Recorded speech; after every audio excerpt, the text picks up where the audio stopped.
So here we are in the sort of Rome. Now this is my first playing. It's going kind of slowly and painfully because I really have to look at every card and every situation to try to decide what's going on. I think that's one of the cases with a lot of these games. It's not absolutely clear, especially the multiplayer ones. It's not absolutely clear what you want to do right away. So first playing is probably going to be expensive. Certainly for me it is. Let's start off with what we got. The Sam Knights used, oh boy is there a lot of glare on that. Yoke of Spears card, but they didn't use it as that, they just used it as 3 points. They built a reinforcement.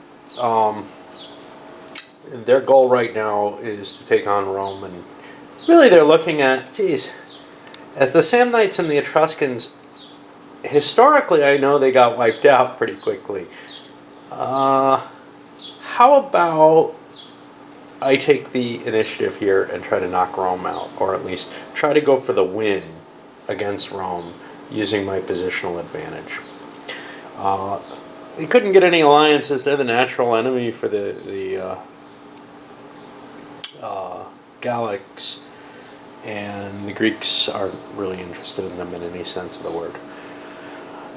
Then we went to the Greeks, who played Gallic mercenaries. Now that allowed, and I'm not going to do this with every turn, but it's expensive for me, so I'm going to make it expensive for you. Now you get to see more of the play out as well. That allowed them to pull 2 Gallic units off the board from back here and bring them in for their own reinforcements. That's kind of a huge bonus. Now they have a bigger stack than the Carthaginians have, and their hope is to take most of Sicily early on, because that negates some penalties that they have as a player. So I popped off the last 2 actions in this round. Let me go over what they were. The Carthaginians played a 2 ops to move, and this is something really nice. I love this. The little boat here that tells you how much shipping a card has, because each country has its own rules for that. And likewise, we've got similar little notations as to the Greeks can use a 3-point card to do what? I don't remember what their ability is with that, but the Sam Knight one, that may just be that it's getting rid of somebody's troops. The Sam Knight one having this little symbol indicating that's actually the Etruscan side of it, that they can use that card for a bribe. This is really a nice factor. It's going to take a while to get used to what those little symbols mean, but as soon as you do get used to them, so for example, I'm not sure what this gray one means yet. I believe that's just getting rid of somebody's troops, but I'm not sure. That seems unlikely, but I don't see anything on the Greek card that references it particularly. Anyway, that's a really nice factor. So the Carthaginians moved some forces into Lillybacum,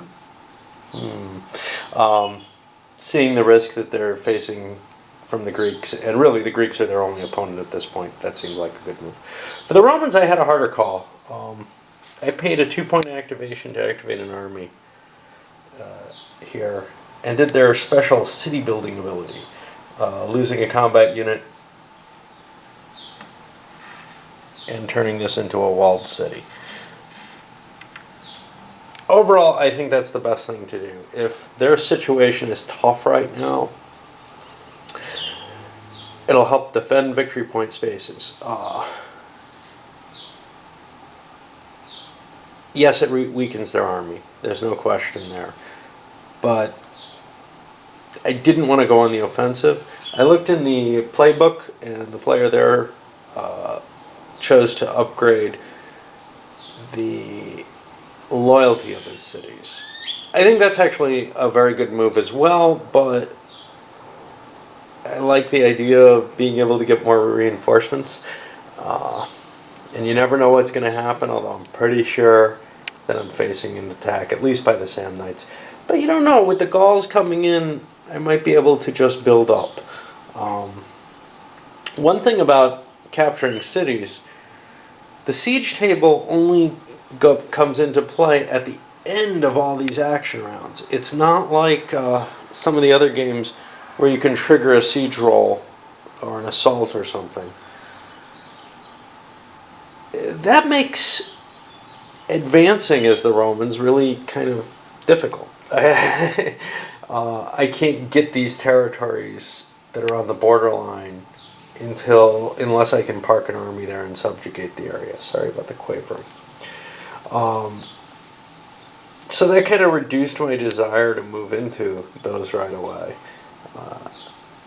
Similarly, I don't think defending Capua, for example, is that high a priority at this moment.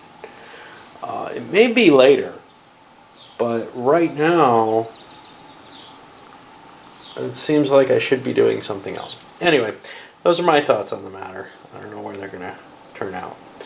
And we'll go for the second time around. Okay, turns out I lied about a couple of things a little earlier. First of all, I forgot about the Gallic phase, and they took their turn through a 1-up to move down and lay siege to Pisa.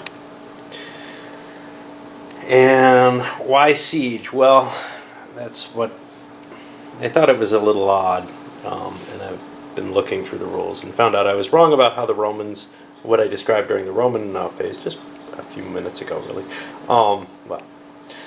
And it's incorrect. You can activate an army in order to conduct a siege roll. So, given the Gallic players' cards, and I don't want to show them, but he made the decision to go for an actual siege rather than just doing other stuff, pillaging, whatever. So, anyway, sieges do become valuable. I'm not going to back up and change the Roman action based on that. I probably would have moved into one of these territories, probably the 1.1, in order to, start defeating the Samnites, because it is pretty clear that the Samnites are preparing for them, but maybe you can talk them out of it, I don't know. So now actually in the second round, and I'm only really videoing this because I need to look up some rules, and therefore it's going to take a while. The Etruscan Samnite player responded to the Gallic play by that's nasty glare, by playing a neutral power activates, activating the tranny gals, and they came in and managed to plunder 2 spaces, converting them to neutral. That immediately, because one of them is a victory point space, affects the regular Gauls, and they lose a victory point for it, but also it causes 2 Transalpine Gallic plunder counters. Those have to be countered before the Gauls can start trying to get victory points off of this. Eventually, they may be in a lot of trouble if they don't do something about that. Okay, so I ended up at the first battle of the game. The Carthaginians played a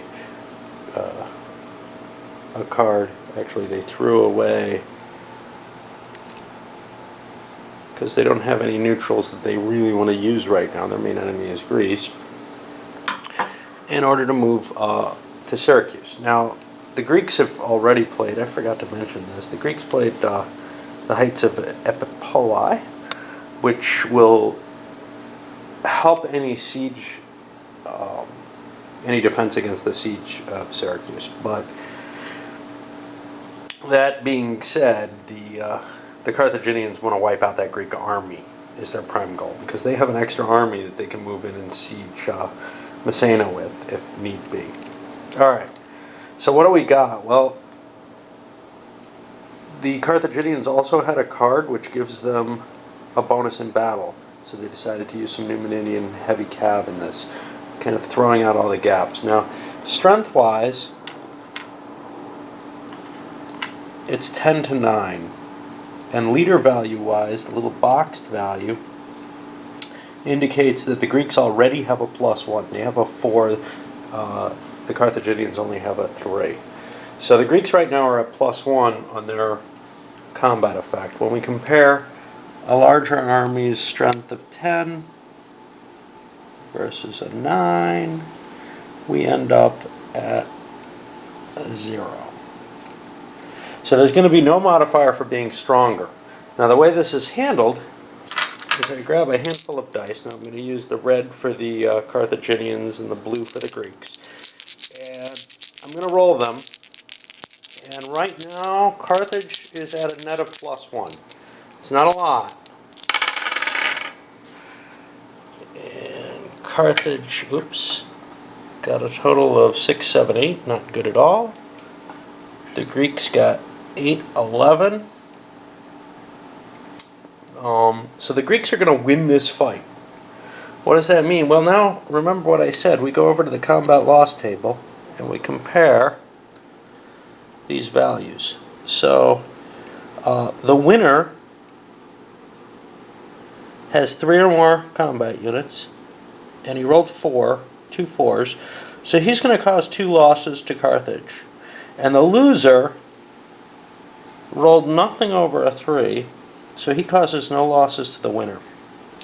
So Carthage not only loses the battle, they lose 2 armies, and I'm not sure if they can take them both off the mercenaries. I believe so, but I'll look that up.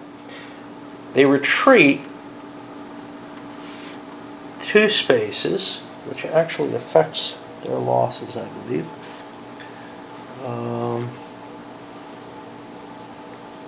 No, that's a different game.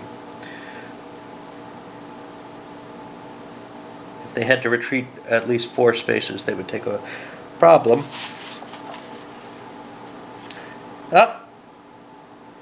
No, but they went through an enemy-controlled space, which causes an additional loss.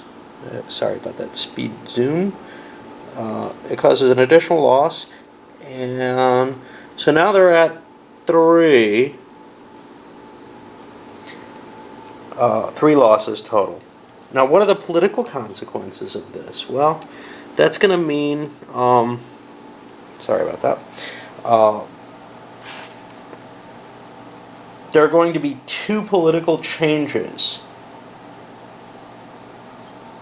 in order to, 2 political modifications that can be made. And I have to look at what the restrictions are on those. I'll be back in a moment. Okay, to clarify, or continue what happened, the losses were allowed off the mercenaries, so they took 3 losses on mercenaries. The point change. This is what I really wanted to look up. Carthage went down 2 points, became a neutral city. It's no longer owned by the Carthaginians. That cost them a victory point and shows some of the risk of not garrisoning your cities. If there had been at least a strength point there, it couldn't have gone below a 1 loyalty.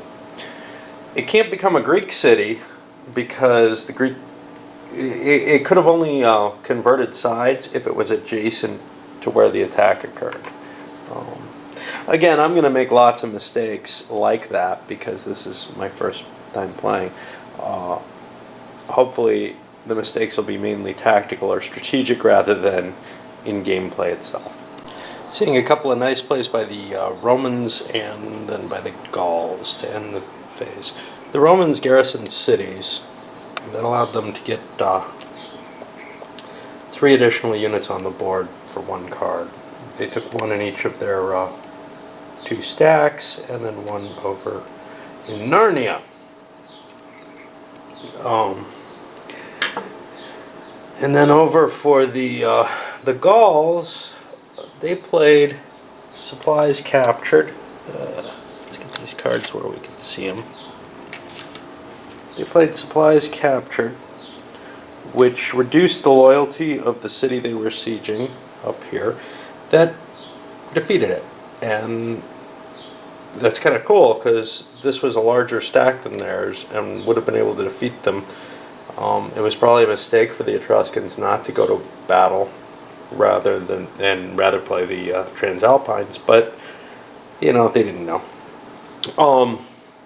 But then to follow that up, and this comes out of the game, Veavictis, they're able to get additional tribute. So not only did they reverse the 2 points, they get 5 points for taking the city. So that left them on the 3 track, and then 3 additional moved them back around to the 1 and gave them a victory point. So they're back at the starting victory points. And on top of that, they've got, you know, they can still gain 1 back when they defeat the Transalpine Gauls. So this seemed like a really good turn for them.